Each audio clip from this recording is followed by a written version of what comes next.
that, I want to introduce Christel Oerum. So Christel Oerum with Diabetes Strong. She's been living with type 1 diabetes since 1997 and has always been very determined not to let her diabetes affect her quality of life. She is the author of the popular diabetes book, Fit with Diabetes. She is the main content creator on Diabetes Strong, an active diabetes advocate, public speaker, and diabetes coach. Christel holds an MBA in Finance and Strategy and an ISSA Personal Trainer certification with specialization in fitness and diabetes, level 3 certified from the Diabetes Motion Academy. So with that, I would like to turn it over to Christel. Better unmute myself then. Hi, everyone. And thank you for that, Libby. This is very cool. So we have 24 participants. I don't know how many will fit on my screen, but I'll try and check in with you guys sort of throughout the session so that it becomes more, it's meant to be a workshop, right? So we're meant to sit together and really get into the nitty-gritty. That's hard in this format. But what I'm going to be doing, I'm going to be sharing a presentation with you. I'm also going to be sending you some resources throughout. As Libby said, if there's any questions, you know, you can use the raise hand function or write that in the chat and we'll figure it out. But I'll try sort of check in with you guys during this presentation. So I'm going to do share screen. See if I can figure that out. Boom, there we go. Everybody should be able to see the screen now. So right now, I want to let you know that I can see my screen as well, and then I can see Steve and Patty. Hi, Steve and Patty. That's all I can see right now. So you need to use those functionalities of, you know, the raise your hands, etc. if you have any questions, or send them to Steve or Patty, I guess. But anyway, this is a presentation. This is what we're going to be talking about today. We're going to be talking about finding your formula for diabetes and exercise. Okay. So agenda. I love agendas because then we know what the heck is going to go down this hour we have together. So Libby already kind of gave the presentation of me, so I'll do that super short. I do want to talk about why we exercise and about our motivation. I want to talk about the physiology of exercise and diabetes. That sounds super gnarly. Don't worry about it. It's just setting up the basics so that we can start building on that and coming up with strategies for limiting blood sugar variabilities during and after exercise. Because most of us living in insulin-dependent diabetes have had wacky, let's use that word, wacky blood sugars during exercise. Most of us has also experienced that after. So let's address that. What can we do? And then I did put in Q&A. So anyway, the bulk of this today is going to be the physiology and the strategies. Okay, so my goal for you guys is that you can walk away from here with some tangible ideas of what changes can you make and how can you take those changes and customize them to you, aka finding your formula. Okay, so this is me and very big. But anyway, this was kind of what Libby was already talking about. I've been living with type 1 since 97, December 97, so super long time. I'm the founder of diabetesstrong.com. That is my full-time job. So I'm not an influencer or anything like that. When people say, you know, that's not what I do. I do Instagram and all that mostly because it's fun. Diabetesstrong.com is my livelihood. I am the creator of the Fit with Diabetes Challenge, as well as the Fit with Diabetes ebook, which is the one that Libby mentioned. I also have a cookbook now, if anybody's interested in that. I think for this presentation specifically, you're probably interested in what is my sort of exercise background. And for that, I am an ISSA certified personal trainer. I also am level 3 trained from the Diabetes Motion Academy. Why is that relevant? That's relevant because that's actually the only place I found that trains people specifically in diabetes and exercise. So we're not going to spend more time on that because that's boring. So I have to say this, everybody always like, oh, we know this, but I have to say this, I'm not a medical professional. Always consult with your doctor, especially if you're not self-managed, or if in doubt, don't just go, well, Christel had a slide saying, it's great. You need to rely on actual medical professionals, okay? So what I often say, especially if you're not self-managed, is you can take a lot of these things that we talk about today, and if in doubt, that can empower you to go back to your medical team and say, hey, I've noticed X, Y, and Z. What do you think about this plan? Or I noticed X, Y, and Z. Christel suggested this. What do you think? Right? So you can do it that way. Alrighty. So why exercise at all? And I like these like 80s girls. So got a little bit of 80s going on here. So why benefits of exercise in general? So we all know that we should exercise. It's great. We're all being told that exercise is good for us. But for the things that I often highlight here is, well, if we talk about diabetes, especially insulin-dependent diabetes, well, it can reduce glucose. So if that's your goal, it can be great. Insulin needs to be present. If not, then you're not going to achieve that goal. Okay? It can increase insulin sensitivity, meaning it can make your body more efficient at using the insulin than you inject. We all need insulin. Insulin needs to be there. But if you, instead of having to take 20 units, can take 15 and still achieve the same result, you also have less risk of hypoglycemia, for example. So there's some different benefits to that. It can contribute to weight management, whether that's putting on muscles, well, you have to work out to put on muscles, or it is to reduce your body fat. And it can make you feel pretty darn good. So there's the whole endorphin side of it and just the accomplishment of doing something. So I'm already gonna like see if I can look at all you guys here. Let's see if I can do that. So that was wrong. Okay, maybe I can't. Anyway, what I wanted to ask first is, here we go. Now you're all on my screen, or almost up. How many here, and just use raise of hands, how many here are already in an exercise routine? Okay. How many of you who are already in an exercise routine are looking to change things up or, you know, take it to the next level? Okay, we good? There's a few. Okay, so we have some different goals, right? We have some who already exercise. We have some who are kind of like happy where they're at. So this is not just diabetes related. This is related to, you know, most things in life.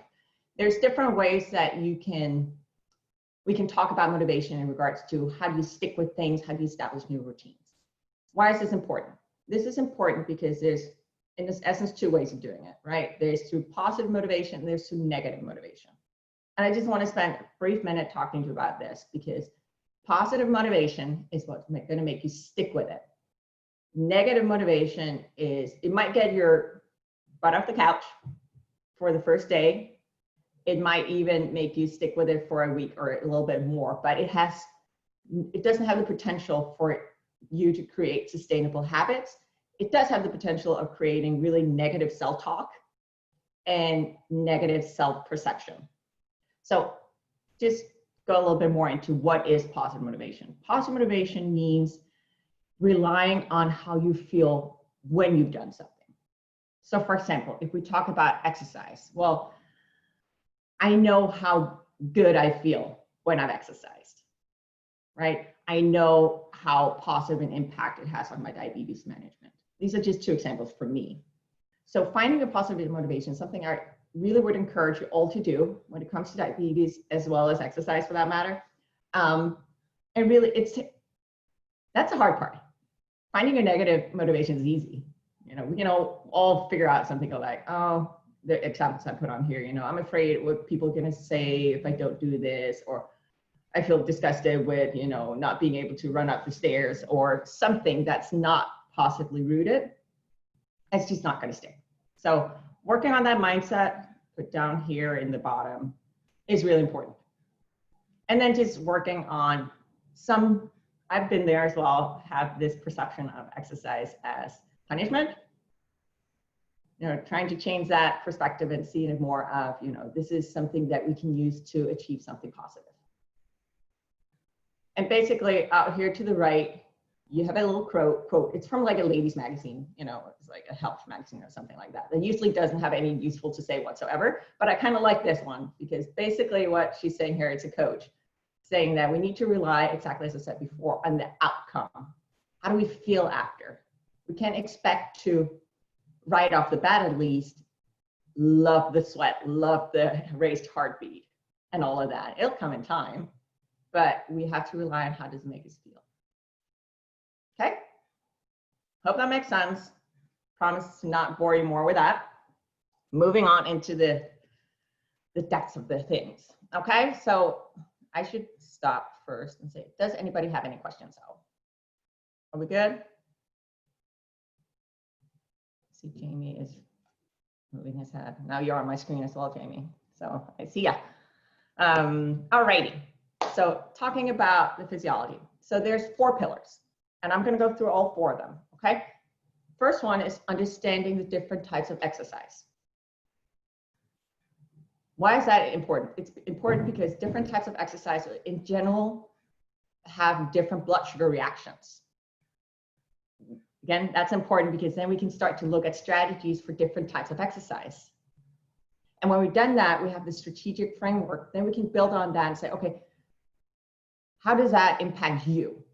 So one of the things that, think about it like this. So we're all humans, right? I assume everybody here are humans. So our blood sugars will fluctuate in general patterns.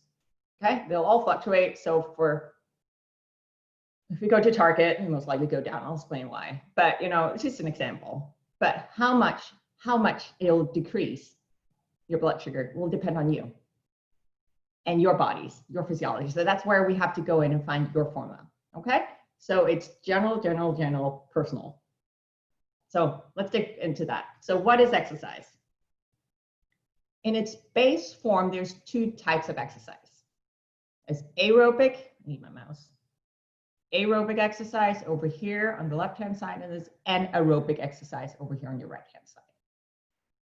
So aerobic exercise is characterized by your heart rate. When you start your exercise, it comes up, it kind of stays up, and when you're done, it comes down, and it goes back to sort of your resting heart rate.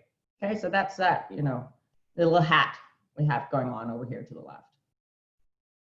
And that's stuff like going for a jog. It's actually my husband and I, a really nice photo. Husband and I go for a jog there. We don't really jog, that's only for the cameras. Anyway, it is also, you know, brisk walking. It's our little dancing troll down here in the corner, or it's your bike ride. So it's stuff like, you know, you go up, you put in an effort, but your heart rate kind of stays fairly level. Then there's anaerobic.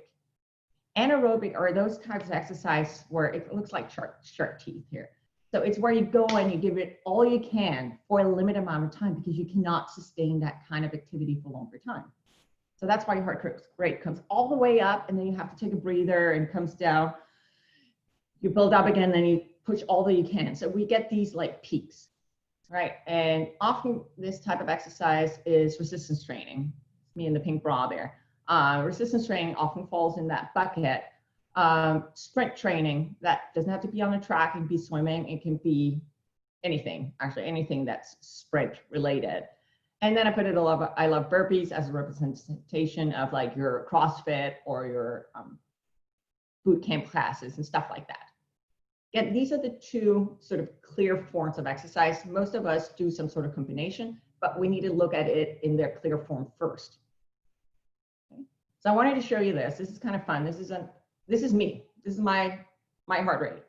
So I just wanted to show you as an illustration, you know, doing different things. So also given that this is actually my heart rate, so disregard that one. I didn't just like fall off the planet. It's just the measure, you know, the watch didn't quite work. But this is traditional steady state cardio, which is aerobic. You see my heart rate comes up.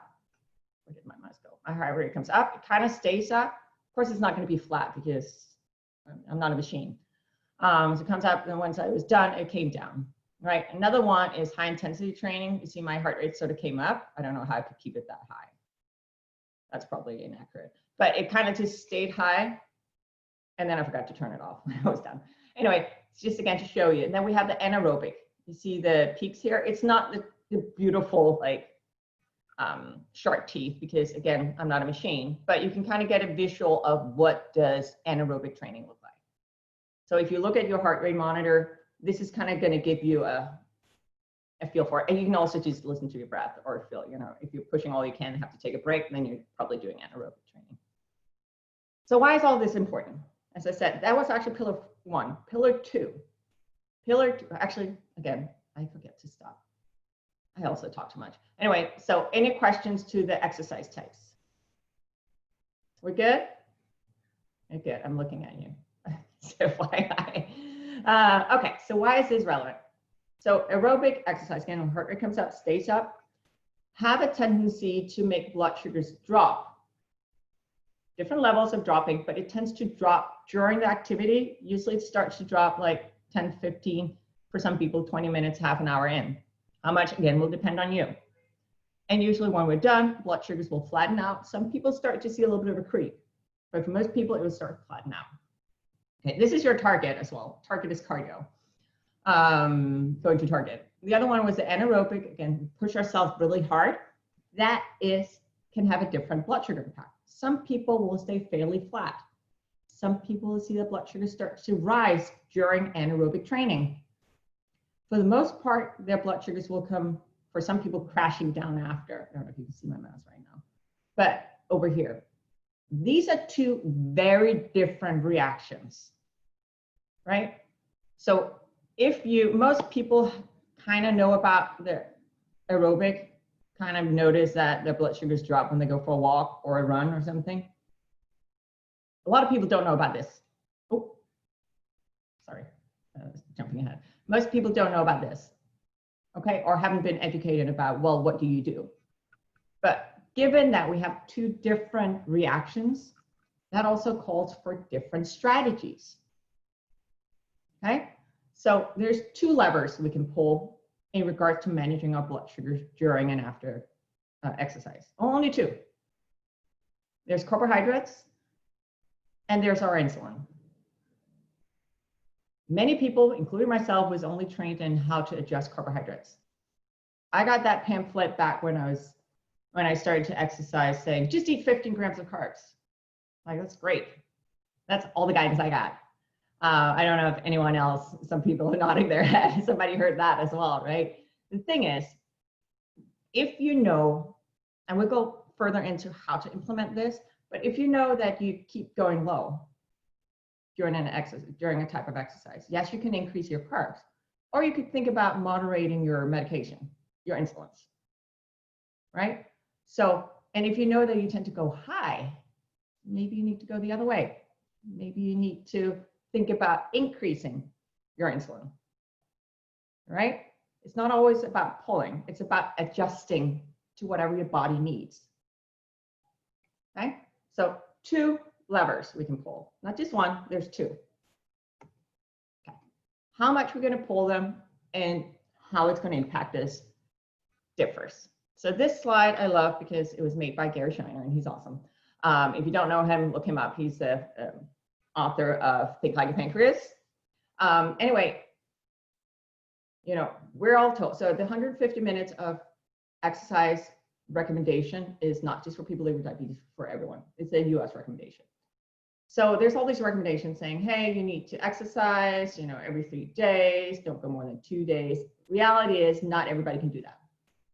Okay, so when you exercise, how frequently will also impact your strategies. So let's say you never exercise, then you're down here. It is your insulin sensitivity, again, how effective your body is at using insulin. It's kind of like bopping along. It's bopping along. If you, and I kind of fall up here, if you exercise daily, I really like it. So that's what I do. If you exercise daily, then you're kind of bopping along up here. I keep losing my mouse. Bopping along up here. You guys can see my mouse, right? When I move it? Yeah, okay, because that's my pointer. Okay, so that basically means that I have pretty much the steady insulin needs.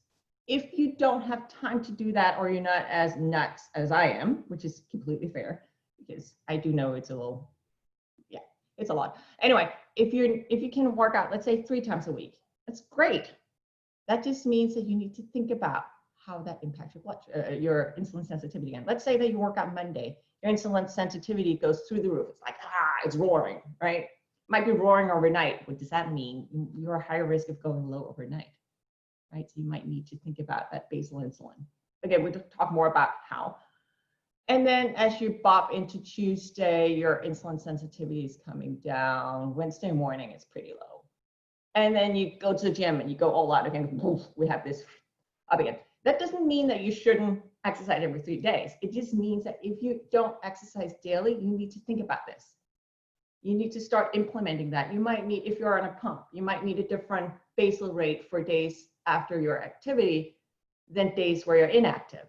If you only work out on the weekends, you probably need a different rate for the weekend, maybe even into Monday versus the rest of the week. I think especially this is why I so often hear people say, well, it's all random. I don't believe anything is random, first of all. I think our bodies are really, smart, but we as people don't have full information. And that's what makes things seem random, is that we don't know everything that's going on in our body. And a lot of people never seen this graph. So a lot of people don't necessarily know that, if we exercise once in a while or every 3 days, for example, it's going to look like this. And if you expect this, then it's going to seem random. Okay. And this one is, I know it could be a little bit of a tricky one. So let's just pause for a second here. Anybody has any things they want to add or questions or any sorts? Hey, Christel. I was just wondering if insulin sensitivity, I see it increases with exercise. Would cardio, like a long aerobic exercise, differ from anaerobic in terms of how it increases your ISF? Yes. So generally, the way that I usually talk about it, if you talk about like shorter bouts of cardio, like aerobic exercise, like if you do an hour, half an hour, I'll get to your longer exercise as well. If you do like in half an hour, you might see an impact, if you're not that used to running or whatever it is that you're doing, you might see an impact, for the next 24 hours or so. Whereas with resistance training and aerobic exercise, you usually can see an impact up to 48 hours, maybe even more. So usually when I look at the two types, I'm saying, well, cardio is more of a here and now, while resistance training is the longer.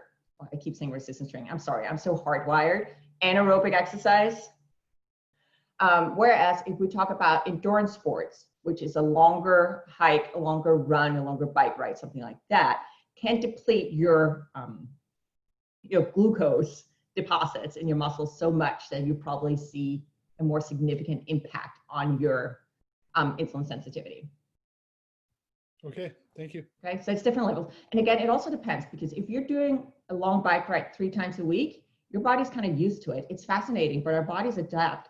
So if you're really used to doing something, your body will adapt. It's more maybe also because you're bopping along a little bit more up here rather than actually seeing those. Whereas, and a lot of you probably experience this, is when you do a new type of exercise for the first time, it can like hit you like a hammer. Anybody? Yep.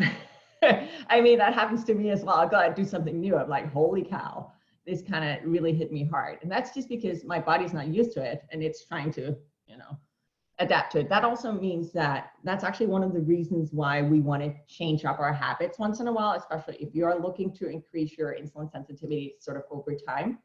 So if you want to give it like a kick in the butt, you go out, you do something a little different. But that was a great question, so thank you. So I want to show you this. Again, another example. I think this is super fast. So these are actually my blood sugars. I'm showing you my Dexcom report. So I wear a CGM, right?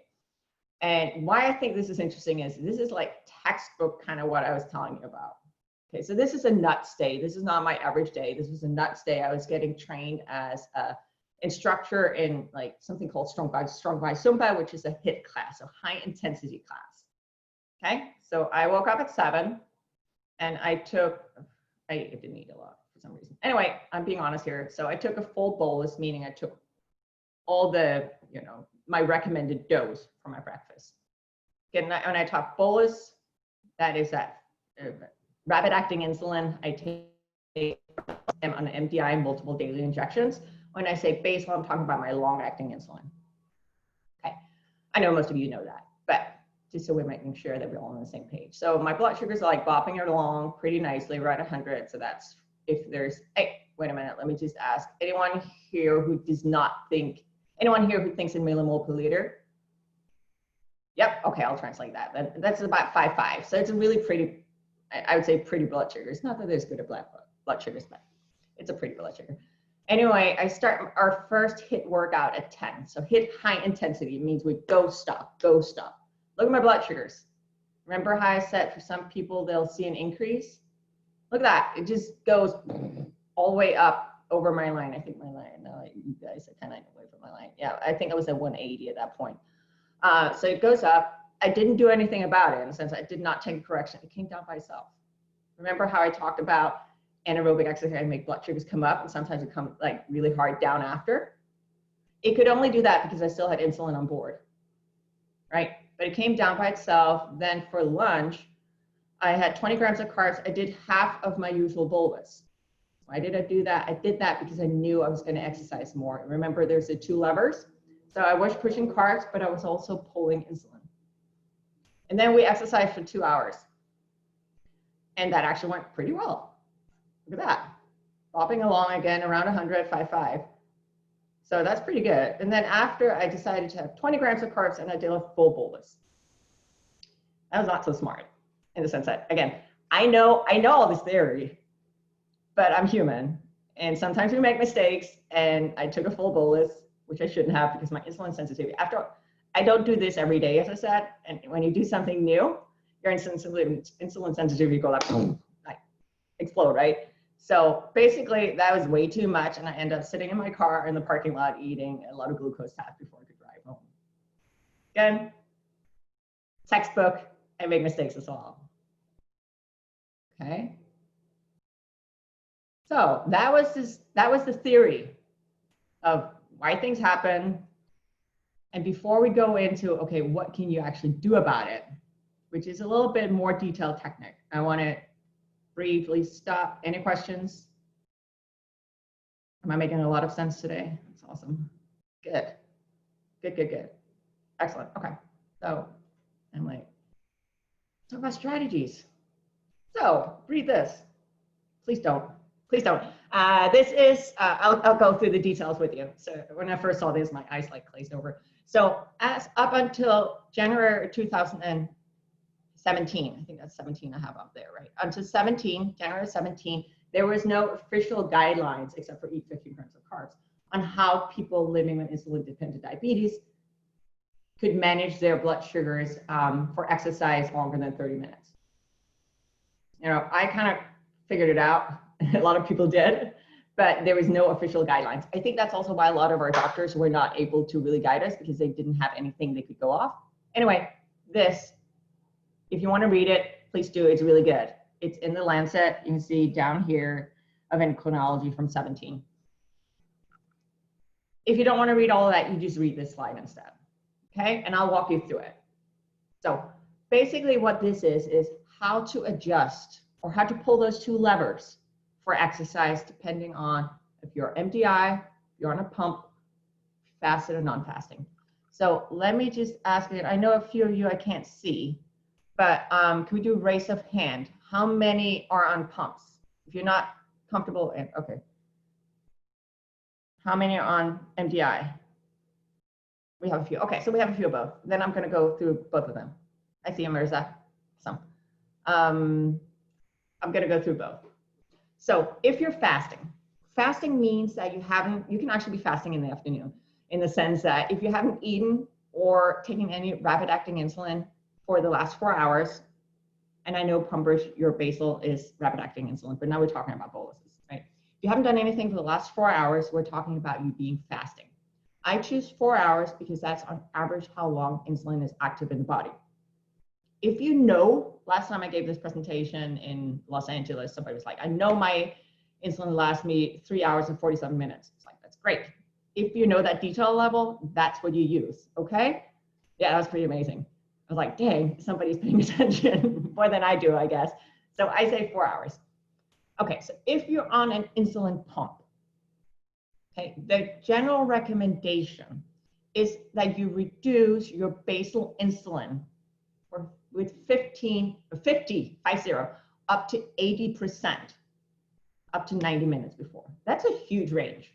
I mean, 50 to 80%. That's a big range. Why is that? That's because, as I talked about in the beginning, we all fluctuate. How much you fluctuate will depend on you. So this is a guideline, then we need to take it afterwards and apply it to us and find our individual formula. Looking at the time. We're good, right? Yes. Okay. So other recommendation is you can also or suspend your insulin for a maximum of 60 minutes. Why do they say a maximum of 60 minutes? That is because you can actually go into DKA with blood sugars that are in range. DKA is related to the amount of insulin you have on board. If you have no insulin on board and you're at 100 millimole 5.5, you can still go into decaying. So that's why it's there. Or you can eat more carbs.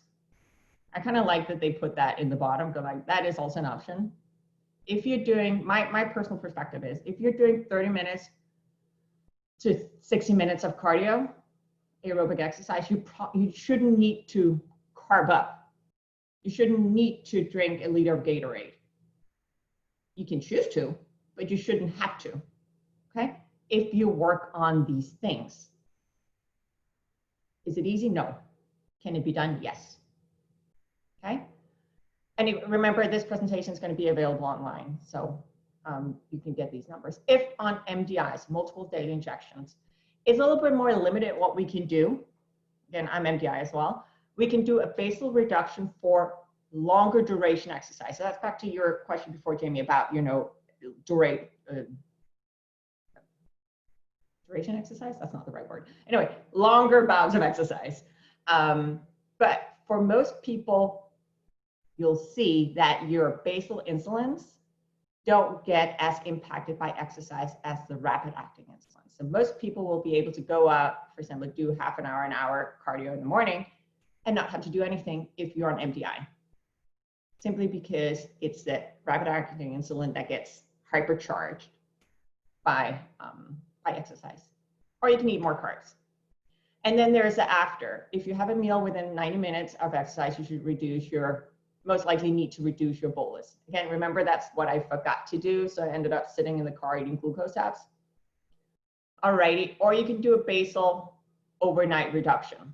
That's again back to those peaks that we saw before, right?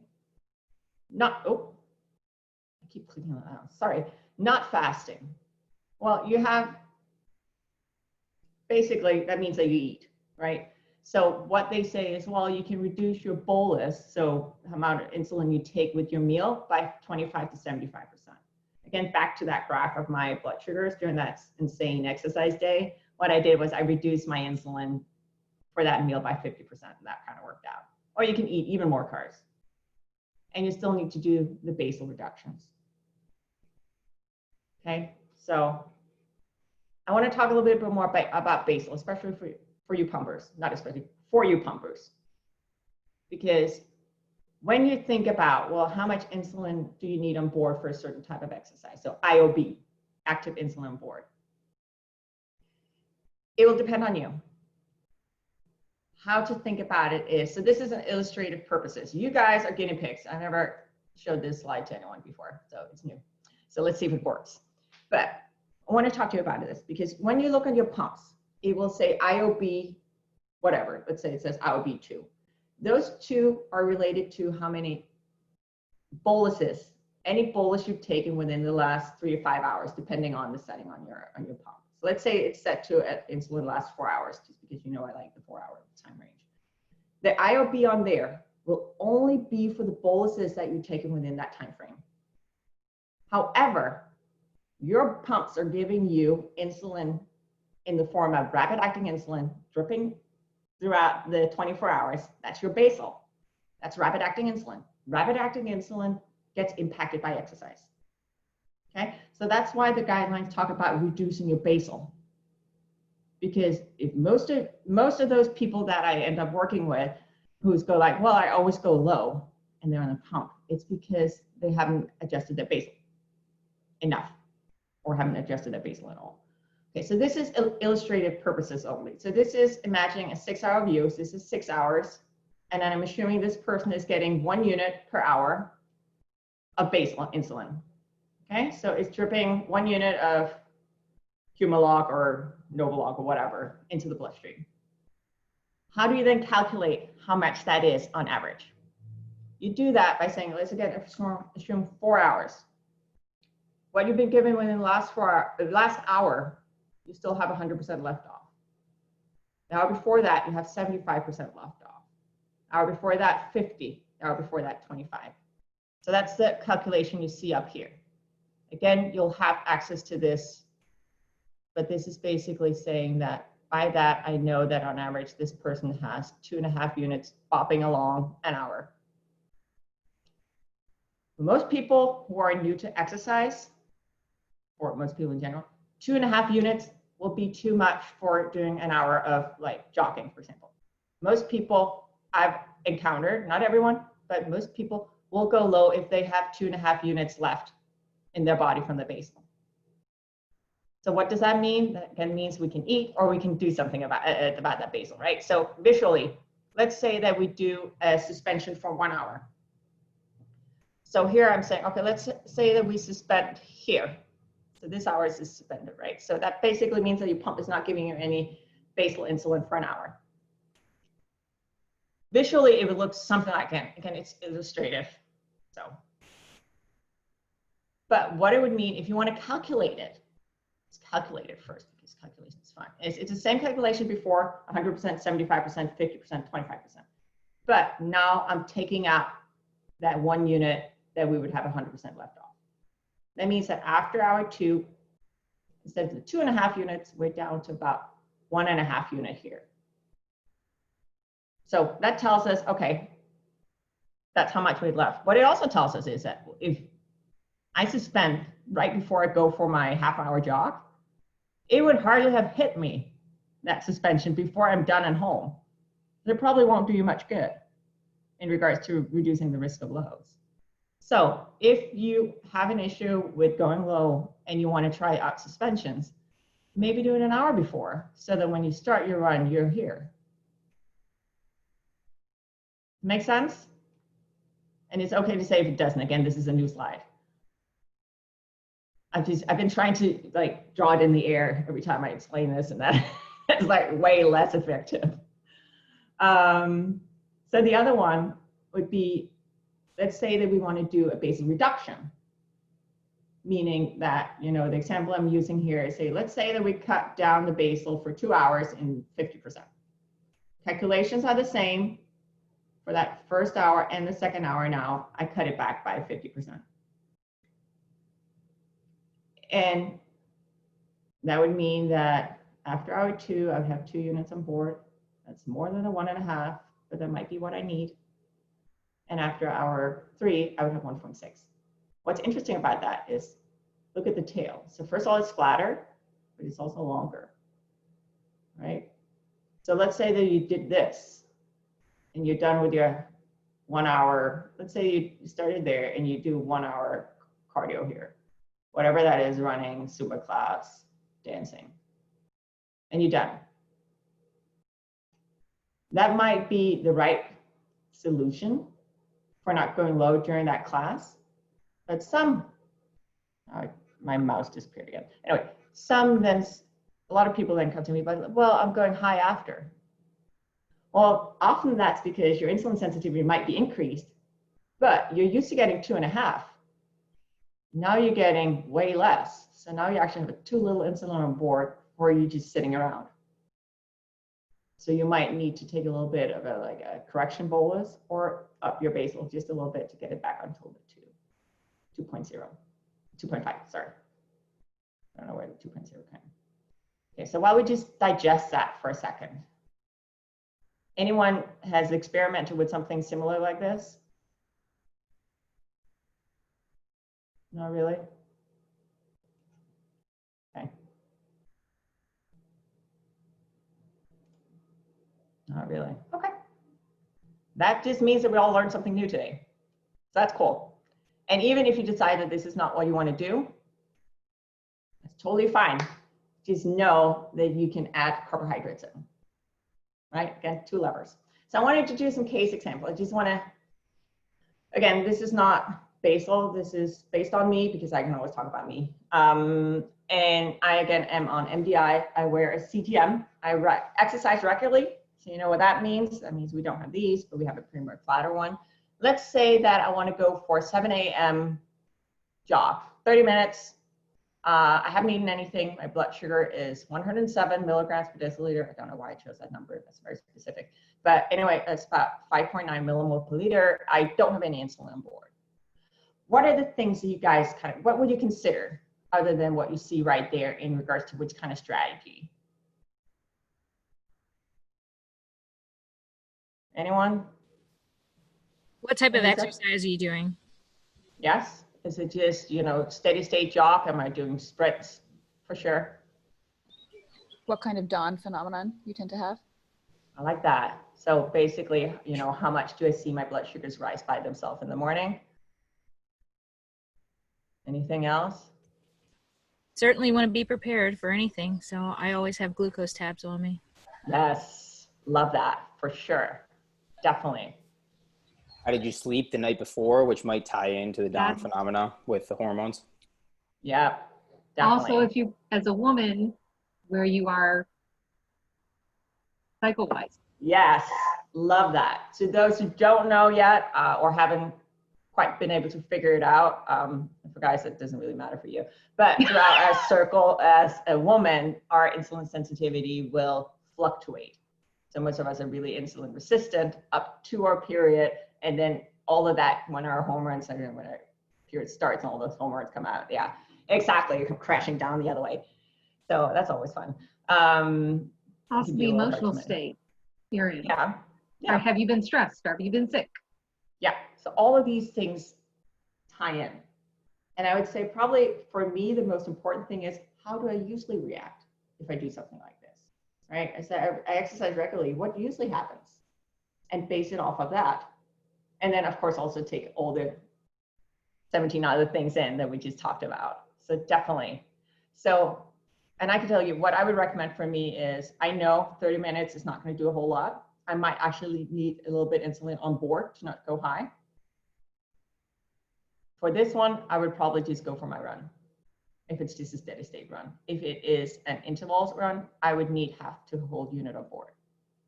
I know this through experimentation. I'm going to show you how you can figure yours out as well. You kind of already, you guys are pretty awesome. I've never had this many answers to, or many ideas to what to think about. But here, I changed the scenario just a little bit. What changed is it's now PM. My blood sugar is still the same, but I have a whole unit on board. So which thought process would you start? You know, what would you be additional to all the things that you said before? What would you think about here? Any ideas? Very good. I think you're on, Jamie. Day. Yeah, for me personally, I'm on a 40-to-1 sort of sensitivity. So if I have one full unit on board, I might try to take half of that 40 in the form of grams of some quick acting carbohydrate before I go do my workout, and then sort of check in halfway through and see how I reacted to that. So that's what I would do too. So that's we just got that one nailed down. So basically, I know kind of the same thing as Steve said. I know for myself that through trial and error and taking a lot of notes, I know that 1 unit in the afternoon is too much for me. Most of us are more insulin sensitive in the afternoon. Remember, insulin sensitivity kind of changes throughout the day. And a whole unit would probably be too much for me. So Steve, I agree. I would probably have to eat. Even with I'd probably eat regardless of which type of training it was. Yeah, and I might even back off my basal to 75% as well. I tend to drop really fast no matter what the exercise level is in the afternoon with insulin on board.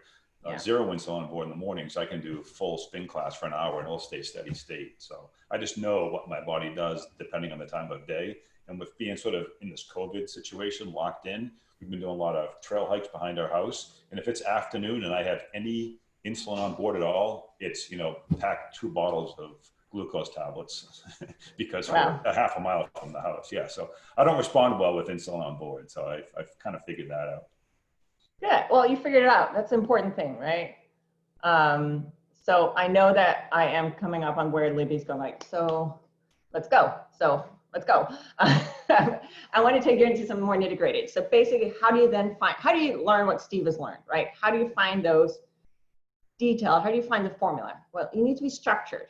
You need to reduce your variables. So we need to compare apples to apples, okay? So that might mean you start out with your morning workouts. You keep the workouts the same. So you might do that run or bike ride or spinning class, whatever it is. But don't try and compare a boot camp class at 7 a.m. with a spinning class at 8 p.m. It's not directly comparable, okay? So reduce the variables, maybe also try, well, am I doing this fasted or non-fasted, and try and figure yourself out for the different situations. If you don't have a CGM, I know not everybody does, you need to measure your blood sugars more often. It's data. It's not judgment, it's just data. Patience, I don't have that. Most people don't. It's one of those things, it might take a little time to figure this out. However, if you're very consistent, do the same thing, let's say 1 or 2 weeks, you probably will start to see patterns. Except missteps. Somebody said, bring glucose. Yes, we do things, we experiment, but we do them safely. Okay? So always bring your gear, even if it's inconvenient. Find the structure that's optimal for you. I'm going to walk you through my Excel sheet. I'm going to drop out in the comment field. I'm going to drop where you can find it. You can use that. Some people like just blank out when they see Excel sheets. That's fine. You can take notes, whatever works for you. Okay. But I want to take you through a case example here. So I am going to go in first and I'm going to send this to you, see if I can figure that out. So I'm going to go into the, I was going to try to find the chat. There's the chat. And this article that I'm sending you right now, and it will also be available online. But this article I just sent you right now has the link to this Excel sheet. Okay, so you can download it, it's free. I don't charge for that because that would be silly. And you can use it, or again, use something else. But I want to show you an example here. This is a real example. A woman I worked with, and when I say I do coaching where some people don't necessarily see the patterns, they come to me and we see the patterns together. So she exercises regularly. She is on MDI, multiple daily injections. She does not wear a CGM and she's terrified of lows. Okay, so I'm going to show you the Excel sheet that I used with her. Why is it not? There we go. And I'm going to show you how I read it so that if you choose to, I'm just going to stop sharing that one. So if you choose to use that sheet, you'll know how to fill it out. You'll know how to start the analysis. It's hard to say. Anyway, this is the Excel sheet. If you download it from the website, it's either in PDF or it is in Excel. I would recommend doing Excel. It's data. It's easier. So this is a lot of her. This is all her data. Okay. So she tracked for, I think, 10 types of exercise, not types of exercise, 10 days of exercise. And she sent that over to me. So the first thing I did was I sat down and then I said, okay, how many days a week is she exercising? See, she is exercising about 2 to 3 times a week. So she's one of those.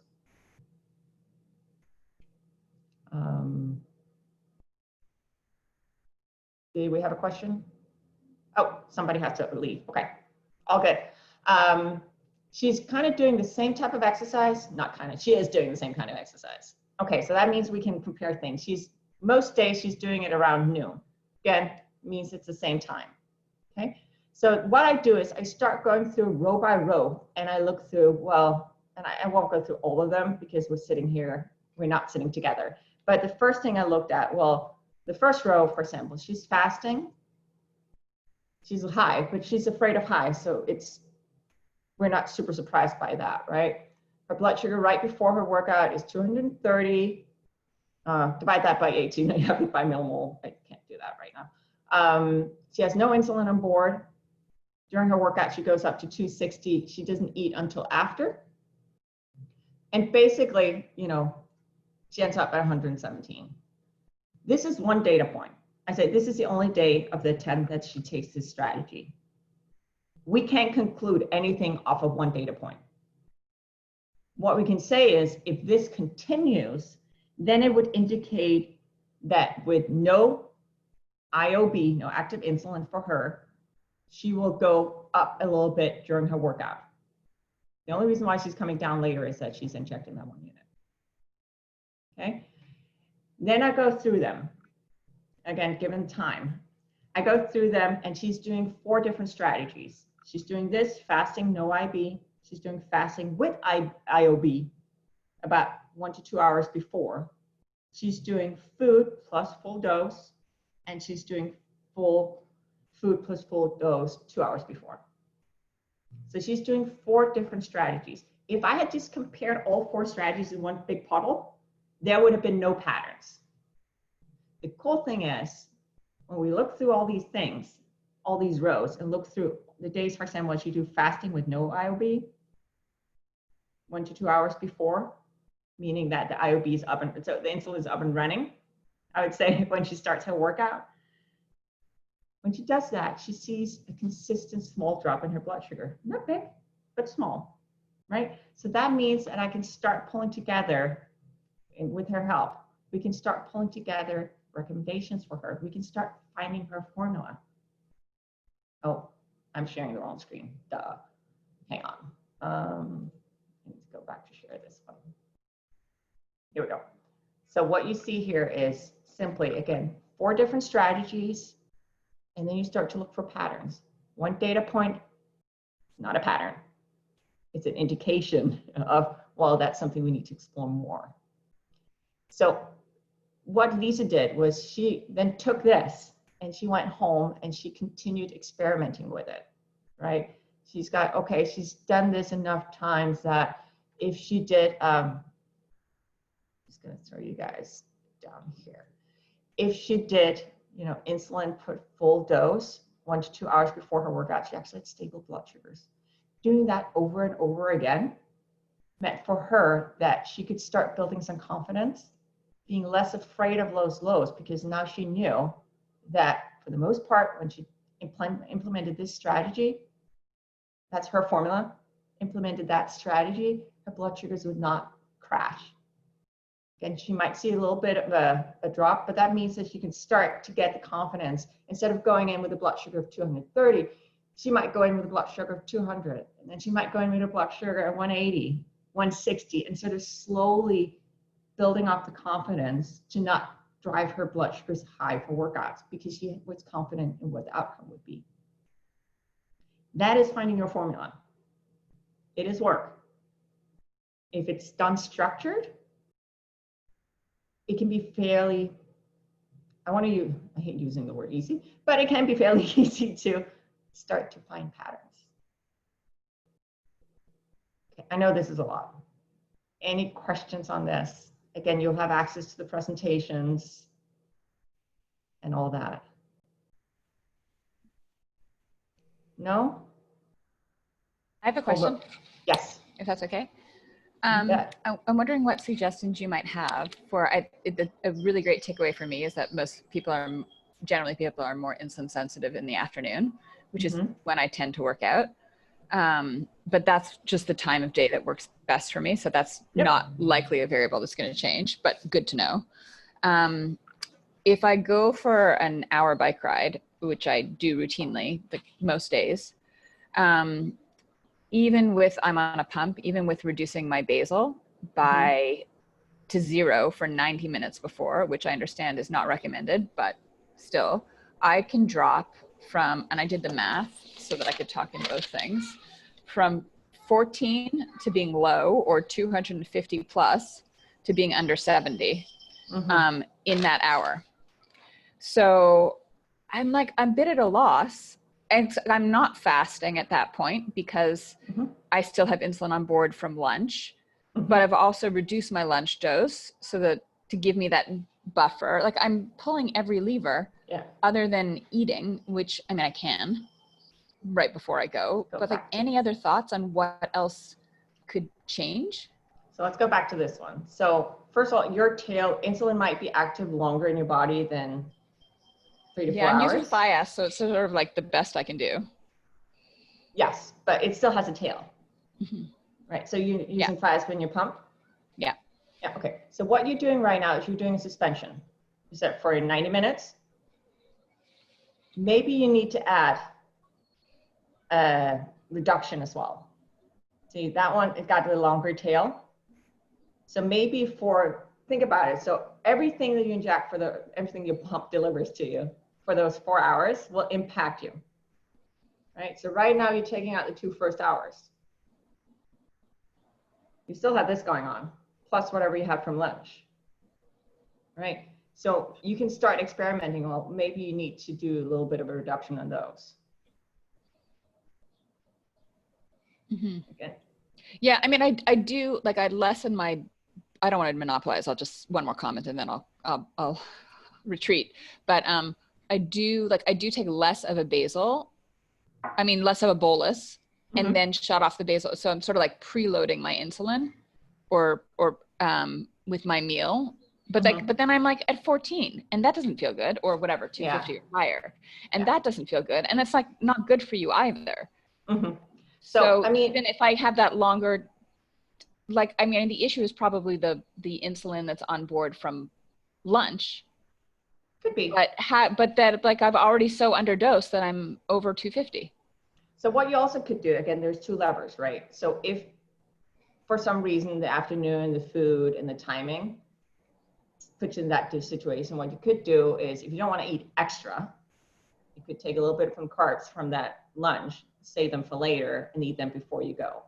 Right. So maybe have half an apple with peanut butter. The reason why I said peanut butter is adding a little bit of fats to it.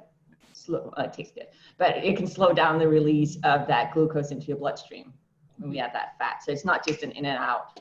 Plus, apples have a lot of fiber, so we got all that going for you. So that might be a good thing to eat during or right before. So, I mean, I hear you. You don't want to be like hovering around for the rest of your life above 200 for hours because you feel like crap and it's not healthy. So sometimes it's about balancing out both levers. Thanks. You got it. Anyone else? I just have, sorry, I don't know if I cut anyone off. Just one question. With everybody using kind of like the Apple Watches and heart rate monitors, I'm curious if anybody has noticed any correlation between heart rate and kind of that liver glucose dump that we see with high intensity or anaerobic exercise. I'm wondering if anybody has noticed any trends themselves between that.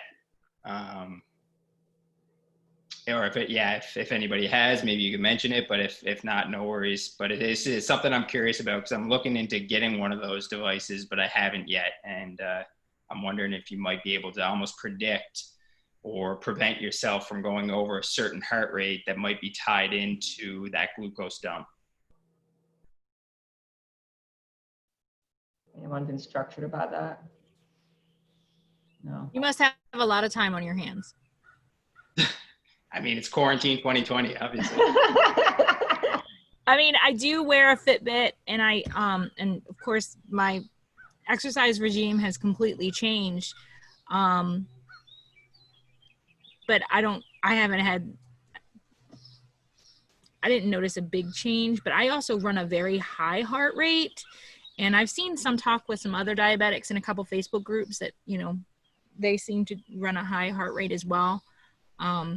For me, it's the timing factor. Like, I could walk my dog for 25 minutes and not see a change in my blood glucose whatsoever. But now that I'm walking 45 to 60 minutes a day, same dog, maybe a different track, my blood sugars have been dropping like tremendously. So just adding 20 minutes has made a big difference, but I haven't noticed a difference in my heart rate.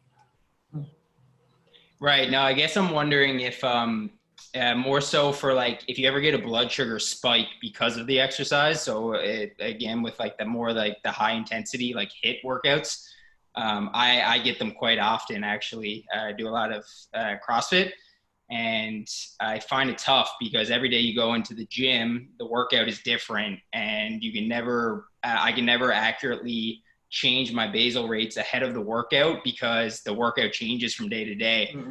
So depending on the workout, I can get there 30 minutes earlier and trying to adjust the best I can, but I've never been able to get ahead of it in a way where it does the job.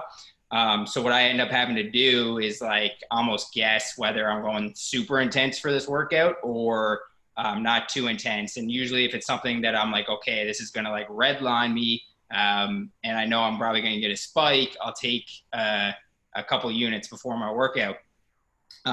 Sometimes it works, sometimes it doesn't. And And it's really hard to predict because I don't really know if I'm going past that lactate threshold, which is like, I believe the anaerobic threshold, or that point where you get that dump of glucose in the liver or in the bloodstream. So I'm wondering if anybody has kind of, explored in this area and been able to almost figure it out. Well, I mean, I think, first of all, I think it really depends on the person and your fitness level, how much of the spike you get. Yeah. I think for those situations where you can't really plan necessarily, you can always add insulin, you can't pull. Once insulin in our bodies, and there's no bodies, right? So my strategy, the one I prefer, is, it's kind of what you said, is that you prepare for the worst in the sense of a blood sugar drop. And then if you realize this is not going to happen, then you add on, right? You top off your insulin. And because you can't pull, but you can always add on. Right. So So what, heavy on the dose. yeah. So what you could look into is, you're in the US? Canada. You're in Canada. Yeah. And never mind. Anyway, but those in the US, there are other insulins available that hit you harder, like ercise, which is an inhaled insulin. So that would be a way of quickly adding on. Mark, you might be able to get it, but I mean, but it's not available in Canada right now. Right. No, I've heard good things about this, and I actually forgot about it, so I'm glad you mentioned it. I might have to look into it a bit more. Hey, Mark, contact Mike Riddell in Toronto. Ah, yes. Okay. Yeah, I've listened to a couple of his presentations before, actually. He's a smart fellow. So yeah. Okay. Thanks for that. If you do, and for anyone who decides to include ercise into their regime, it's inhaled insulin. It hits you hard. It only lasts for 90 minutes, but it will drop blood sugars very, very quickly. If you decide to try it out and do it in combination with exercise, please know that it gets hypercharged with exercise. So whereas we talked about, your rapid acting insulins get hypercharged with exercise, ercise gets like double hypercharged. So if you decide to do that, please be very careful. I've had some gnarly lows due to that. So sorry, we're going to have to end the session. We had one more quick question, which was, where can we get the exercise log document? So it's in the chat right now. So I added it to the chat. I don't think it came up into the chat. It should have. Okay, there it is from Christel. We can. Also, Nick, I don't know if you're on still. I'm here, yep. Nick, you were going to add it as well to an email, or how was it? Or a room, or? We'll get that added into some of the stuff that gets sent out afterwards at the end of the session. I think Julie's in here as well, so I'm thinking she'll flag her for that. I'll be in touch right after Christel so that I can get the link for that, so we can provide it to the all the participants after. Okay, and if for some reason it doesn't happen, this is my email. This is my Instagram. Feel free to connect. I have also added those to, it was asked if we wanted everybody to be able to connect with us. I said yes. So that information should also be sent out to you guys. I just wanted to add a thing about the heart rate that Mark was asking about. I don't think the heart rate necessarily is something that can be comparable, because everybody's heart function is different. You don't know how well your heart is functioning unless you've had that tested, and irregardless, that's really a very individual thing, as everybody's body is, but I don't think that necessarily is a gauge to go by. Because like myself, I'm on heart medication, so I have to lower my heart rate to begin with. So my exercise tolerance is different than somebody else's. So a very individual thing. Yeah, that's a great point, Patricia. Thanks for mentioning that. I'm really shooting in the dark here, and I don't think I'm going to find that good of a correlation. So that's a good point. Well, yeah, you're learning to find out what works best for your body. So that's. And that's kind of what this whole session was about, is about finding your formula. So I think that's actually an excellent way to wrap this up. Also, if not, Libby's going to just end this whole session. But I hope I know there's a lot of stuff here. It's going to take some time to digest. read it over again when you get the material. If you have any questions, you know, feel free to reach out. There's a lot of what I've talked about already in that article as well that I sent you, as well as the sheet, the Excel sheet that you can just download. Okay, so thank you guys. You guys were awesome. I appreciate you. Thank you, Christel, and thank you everybody for joining. And don't forget the survey that we have, and we'll see you at the in the wrap up and debrief session coming up. Okay, thank you. Bye bye. Thank you. Thank you. I don't even know how to get out.